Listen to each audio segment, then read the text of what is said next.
Okay, I did it. Look at that. So you can see the seams where I sewed those together.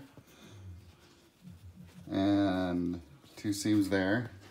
So it's a long story, but basically the way that we have this set up is I want the seam to go in that direction.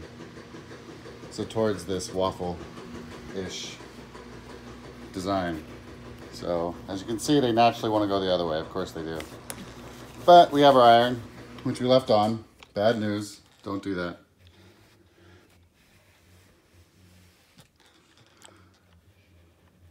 And we're trying to sew it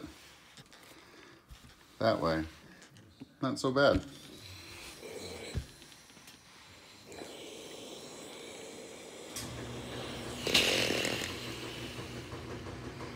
It's kind of more difficult with these delicate pieces. And did we get it? I think so. There we go.